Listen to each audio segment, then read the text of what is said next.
Halo teman-teman semuanya, di video ini kami akan membahas mekanisme suara kit dan pompa ion.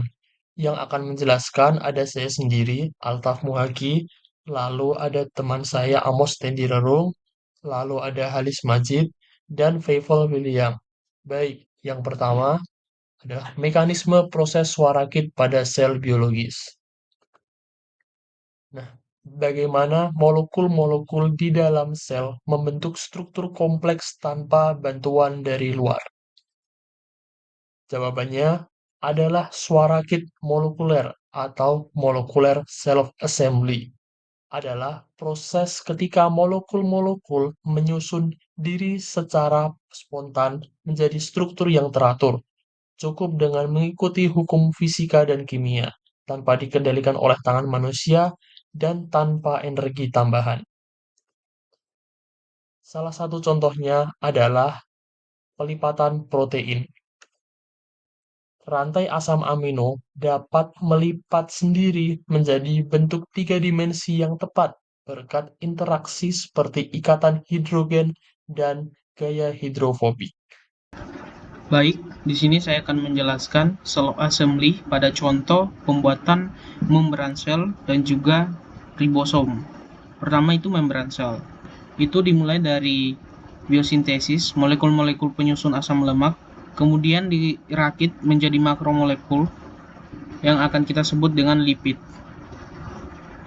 Setelah itu, ini adalah gambaran dari lipid. Lipid itu terdiri dari kepala dan juga ekor, di mana kepala ini bersifat hidrofilik dan ekor bersifat hidrofobik. Hidrofilik artinya zat atau bagian molekul yang mudah larut atau berinteraksi dengan air. Hidrofobik artinya suatu zat atau bagian molekul yang tidak larut dan tidak suka berinteraksi dengan air. Karena sifatnya ini, dia akan menyebabkan lipid ini bersifat amfipatik, di mana bagian kepala akan menghadap keluar, menghadap air, sedangkan bagian ekor akan menghadap ke dalam. Nah, ini disebut dengan gaya hidrofobik dan akan membentuk sebuah membran sel.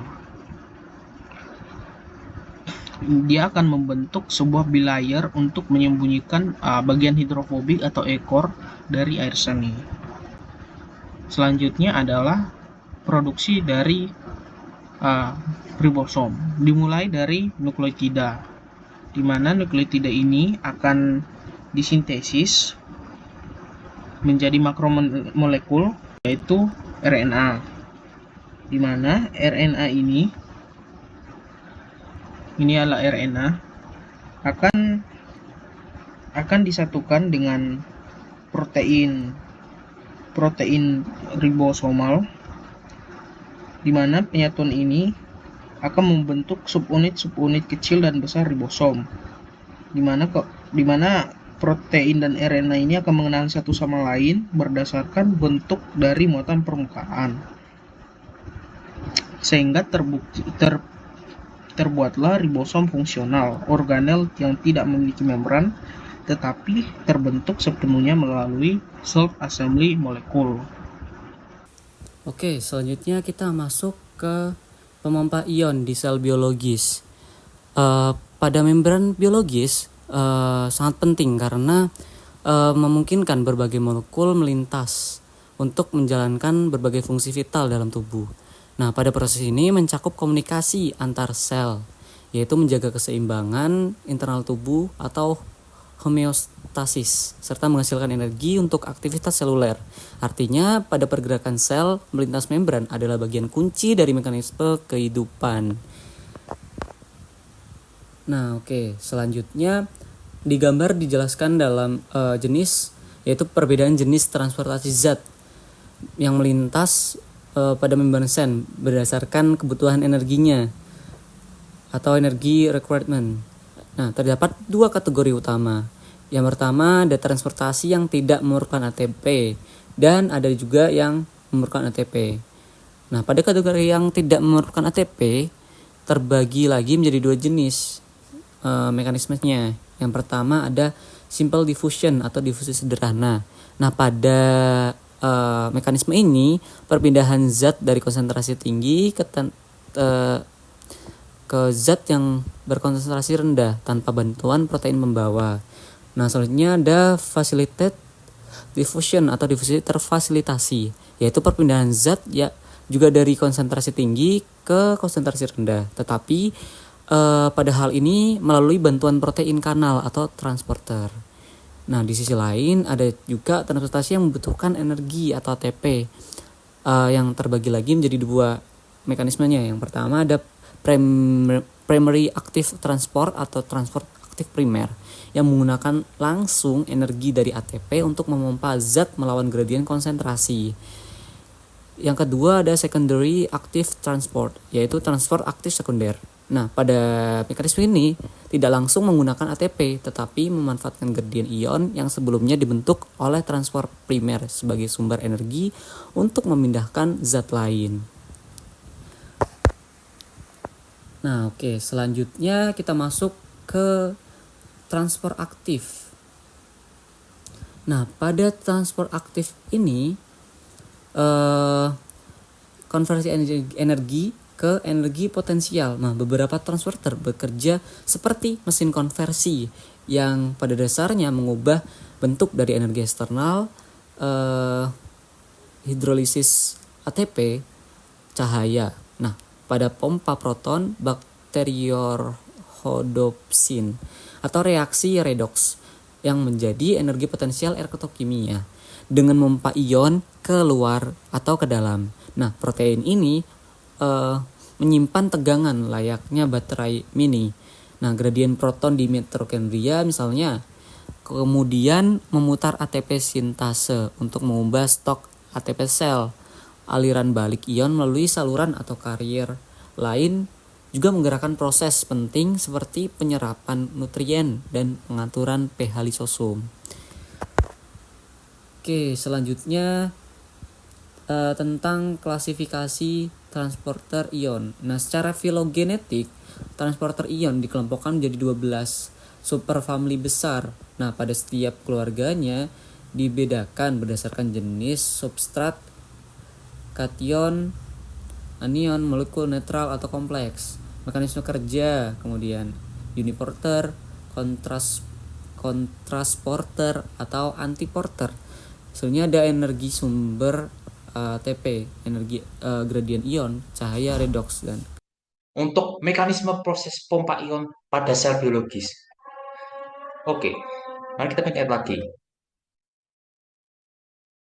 Tadi Mas Halis telah membahas tentang protein transmembran. Nah, protein transmembran sendiri itu menggerakkan ion melintasi membran biologis untuk menyelesaikan fungsi biologis yang berbeda dengan 4 jenis transporter, itu symporter, antiporter, uniporter, dan pompa ion. Baiklah. Langsung kita bahas pompa ion. Pompa ion itu pasti ada transport aktif. Transport aktif. Dan kan bertanya, transport aktif apaan? Nah, transport aktif yang kita bahas adalah itu transport aktif yang mengubah energi dari energi potensial dan pompa ion ke atas pada gradien konsentrasinya. Namun, apa saja energinya?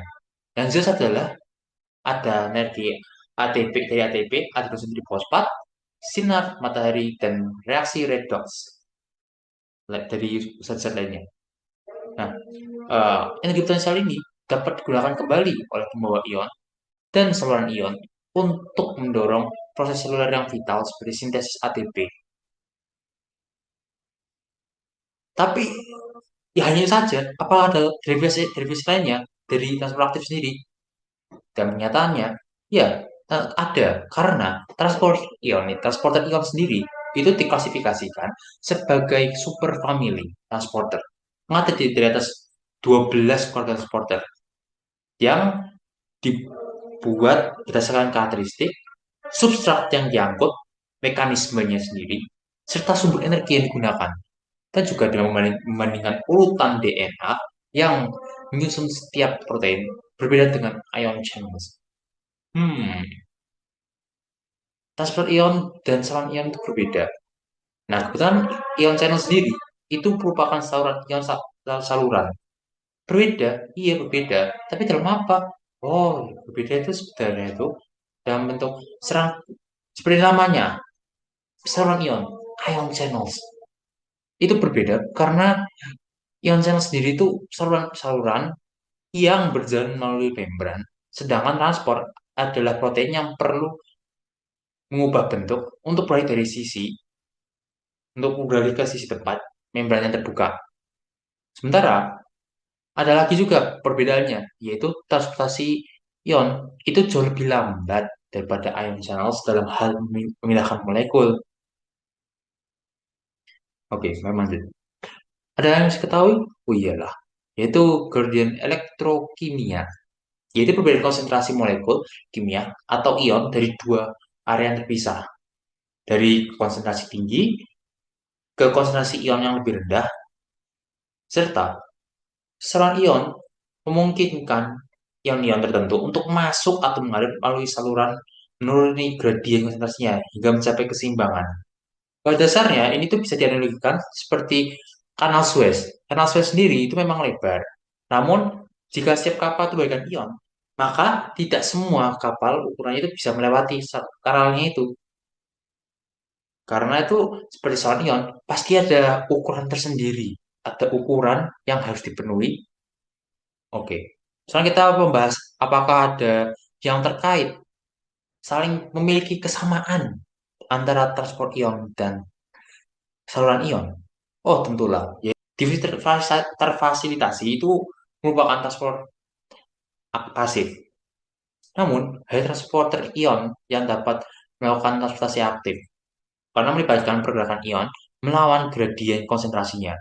Menggunakan sumber energi seperti ATP, transporter ion sendiri itu memindahkan ion melawan gradien konsentrasi yang kemudian itu ya dapat digunakan oleh transporter sekunder atau protein lain sebagai sumber energi.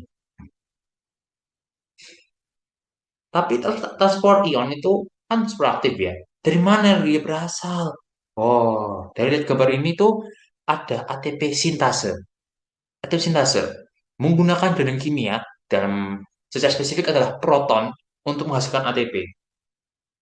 Transporter primer menggunakan energi untuk mengangkut natrium positif, kalium positif, dan kalsium Ca2 atau Ca2 positif melintasi membran sel yang menciptakan gradien konsentrasi. Biasanya menggunakan ATP sebagai sumber energi atau dapat digunakan untuk menghasilkan ATP melalui rantai transport elektron pada tumbuhan. Apakah ada hal lainnya yang perlu diketahui? Oh iyalah.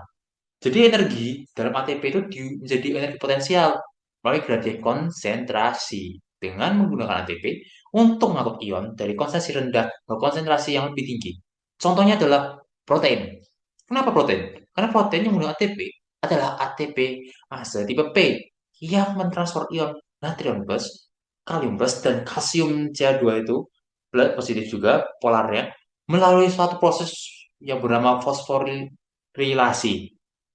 ATPase, ATPA itu mentransfer anion dan transporter ABC ATP binding cassette transporter yang mengangkut sekumpulan molekul yang luas. Sebentar, kamu kayak masih bertanya, ATPase tipe B itu apa? Dan sebenarnya itu apa saja yang mengaturnya? Nah, ada tuh, yaitu ATPase tipe B itu kelompok besar pompa ion dan lipid yang terkait secara evolusi dan ditemukan pada bakteri, archaea, dan eukaryota. Termasuk juga ATPase tipe B itu termasuk NAK, Na+, atau K+, sehingga transporter penghasil ATP berjalan berlawanan dengan arah transporter yang memanfaatkan ATP. Energi potensial dalam bentuk gradien konsentrasi itu digunakan untuk menghasilkan ATP. Sintesis ATP pada hewan itu berlangsung di mitokondria. Mitokondria yang seperti kita telah pelajari selama SMA pada mata pelajaran biologi. Mitokondria itu berfungsi untuk menghasilkan energi untuk sel. Nah, mitokondria ini menggunakan ATPase tipe F atau dikenal dengan ATP sintase memanfaatkan rantai transport elektron dalam proses yang disebut fosforilasi oksidatif. Untuk ATP pada tumbuhan itu menggunakan ATPase tipe V yang memiliki fungsi yang berlawanan dengan ATPase tipe F yang digunakan tumbuhan untuk menghidrolisis ATP guna menciptakan gradien proton. Itu aja atau ada lagi? Well, sebenarnya ya ada lagi sih, yaitu transporter sekunder. Kan tadi kita telah membahas transporter ion, tapi kita belum begitu membahas transporter sekunder. Apa yang dimaksud itu? Nah, transporter sekunder itu fase di mana ion atau molekul-molekul kecil yang diangkut melawan gradien konsentrasi dari konsentrasi rendah ke tinggi menggunakan energi potensial dari gradien konsentrasi yang dibuat oleh konsentrasi primer untuk mengangkut ion-ionnya itu. Nah, saya mau bertanya, contohnya apa?